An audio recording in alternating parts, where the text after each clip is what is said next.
पहले मैंने 2014 4 से 14 के बीच की बात करता हूं।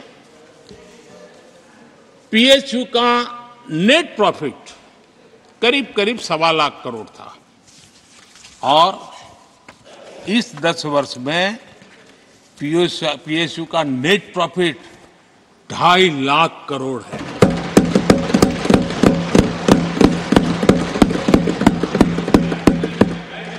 दस वर्ष में हमारे 10 वर्ष में पीएसयू की नेट वर्थ 9.5 लाख करोड़ से बढ़कर के 17 लाख करोड़ हो गई है।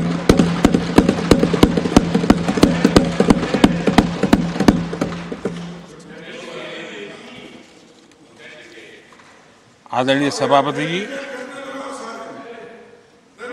इनका हाथ जहां भी लगता है ना, उसका डूबना तय हो जाता है और उससे यही दशा करके उन्होंने छोड़ी थी। हम मेहनत करके इतनी बाहर लाए, इतनी प्रतिष्ठा बढ़ी है। आपको खुशी होनी चाहिए, भ्रम मत फैलाइए, बाजार में हवा ऐसी न फैलाइए कि देश के सामान्य निवेशक के मन को उलझन में आ जाए। ऐसा काम आप नहीं कर सकते। आदरणीय सभापति जी, इन लोगों की मर्यादा इतनी है, अब इन्होंने अपने युवराज को एक स्टार्टअप बना करके दिया है। अब वो नॉन स्टार्टर है।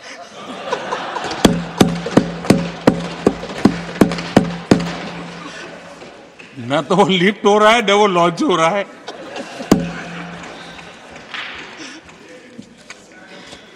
आदरणीय सभापति जी,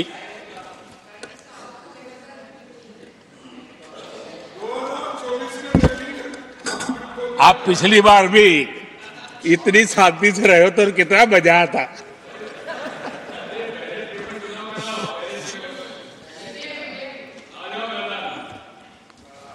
आदरणीय राष्ट्रपति जी, आदरणीय सभापति जी,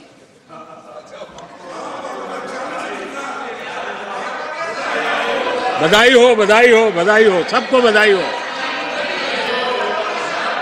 आदरणीय सभापति जी, मेरा सौभाग्य रहा कि मुझे लंबे समय तक एक राज्य के मुख्यमंत्री के नाते देश की और जनता की सेवा करने का अवसर मिला और इसलिए मैं रीजनल एस्पिरेशंस को बहुत भली भांति समझता हूं, क्योंकि मैं उस प्रोसेस से निकला हूं। जैसे हमारे यहाँ दिग्विजय जी, उनको भली भांति सहज समझ आता है भी एक राज्य के लिए क्या होता है। हम लोग उसी दुनिया से निकल करके आए हैं, तो हमें अनुभव है, पता है। शरद राव जी को है, तो ऐसे कुछ लोग हैं यहाँ जिनको ये सारी चीजों का पता है। देवगढ़ा साहब है, तो इन लोगों के इन सारी चीजों का पता है, तो हम इसका महात्मा ही समझते हैं। हमें कोई किताबों में नहीं पढ़ना पड़ता है, हम अनुभव कर करके आए हैं। और ये भी सच्चाई है साहब, 10 साल यूपीए की पूरी शक्ति गुजरात को क्या कुछ न करने में लगी हुई थी, आप कल्पना नहीं कर सकते। लेकिन मैं आंसू नहीं बहाता, मैं रोने की मेरी आदत नहीं है जी। लेकिन तब भी उतने संकटों के बावजूद भी, उतने जुल्म के बाद भी, हर प्रकार की मुसीबतों को झेलते हुए भी, मेरी तो मुसीबत ऐसी थी कि यहाँ किसी मिनिस्टर से मुझे अपॉइंटमेंट नहीं मिलती थी। वो कहते थे, भाई आप जानते हो मेरी तो दोस्ती है, मैं फोन पे बात कर लूंगा, लेकिन कहीं फोटो वोटो निकल गए, ये डर रहता था। यहाँ मंत्रियों का डर ऐसा था। अब खैर उनकी मुसीबतें मैं समझ सकता हूं। मेरे यहाँ एक बार बहुत प्राकृतिक आपदा आई। मैंने उस समय प्रधानमंत्री जी को बड़ा रिक्वेस्ट किया कि आप आइए, एक बार जरा देख लीजिए।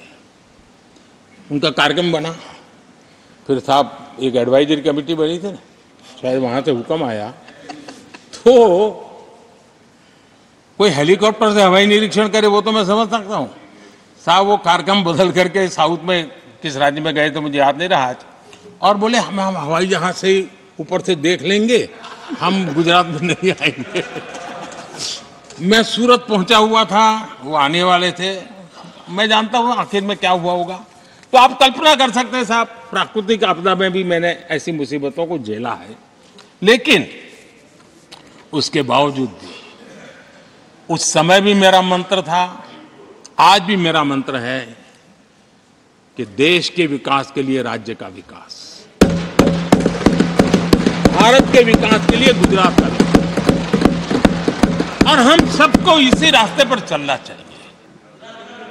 हम राज्यों का विकास से ही राष्ट्र का विकास कर पाएंगे। इस पे कोई विवाद नहीं हो सकता है, कोई विवाद नहीं हो सकता है।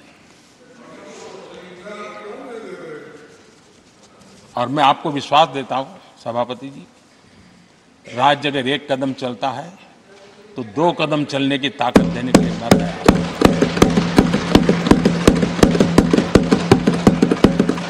कोऑपरेटिव फेडरलिज्म क्या होता है, और मैंने तो हमेशा कहा कॉम्पिटिटिव कोऑपरेटिव फेडरलिज्म। आज देश को जरूरत है कॉम्पिटिटिव कोऑपरेटिव फेडरलिज्म। हमारे राज्यों के बीच में तंदुरुस्त स्पर्धा हो ताकि हम तेजी से देश में आगे बढ़े।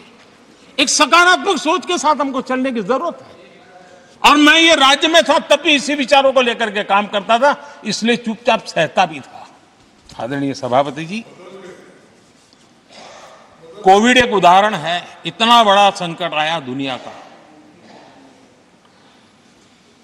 ऐसे संकट के समय राज्य के मुख्यमंत्रियों के साथ 20 बैठकें की उस कालखंड में, एक एक बात का विचार विमर्श करके साथ लेकर के, और सभी राज्यों का सहयोग, एक टीम बन करके केंद्र और राज्य ने काम किया।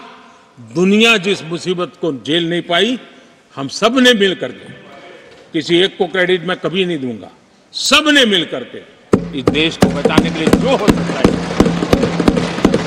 राज्यों को भी उसकी क्रेडिट लेने का पूरा अधिकार है। इस सोच में हमने काम किया।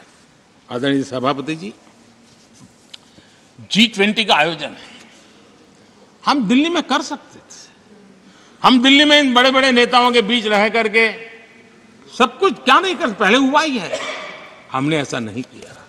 हमने G20 का पूरा यश राज्यों को, दिल्ली में एक मीटिंग की तो राज्य में 200, एक एक राज्य को एक्सपोजर मिले दुनिया में। ये गलती से नहीं हुआ, योजना के तरीके से हुआ है। मेरे लिए किसकी सरकार है इसके आधार पर मैं देश नहीं चलाता। हम सब मिलकर के देश आगे बढ़ाना चाहते हैं, इस भूमिका से काम किया है। आदरणीय सभापति, हमारे देश में विदेश के मेहमान आते थे तो मेरे आने के बाद आ रहे था, थोड़ा पहले भी आते थे। आज विदेशी मेहमान आते हैं तो मेरा आग्रह रहता है कि आपको एक दिन किसी राज्य में जाना चाहिए। मैं उनको लेते के जाता हूं राज्यों में, ताकि उनको पता चले कि मेरा देश यानी दिल्ली नहीं है, मेरा देश चेन्नई में भी है, मेरा देश बेंगलुरु में भी है, मेरा देश हैदराबाद में भी है, मेरा देश पुरी में भी है, भुवनेश्वर में भी है, मेरा देश कलकत्ता में भी है, मेरा देश गुवाहाटी में भी है। पूरे दुनिया को मेरे देश के हर कोने का एक्सपोजर मिले, इसके लिए हम कोशिश करते हैं। वहां की सरकार का सहयोग असहयोग इसके तराजू पर नहीं तोड़ते। एक ईमानदारी से इस देश के भविष्य के लिए पूरे विश्व मेरे भारत को जाने, इसके लिए हम इस प्रयास करते हैं। और मैं अभी भी 26 जनवरी को इतना बड़ा काम रहता है, सबको मालूम है। उसके बाद भी मैं 25 तारीख को फ्रांस के राष्ट्रपति को राजस्थान की गलियों में घुमा रहा था। मैं दुनिया को पता चले कि मेरा राजस्थान ऐसा है।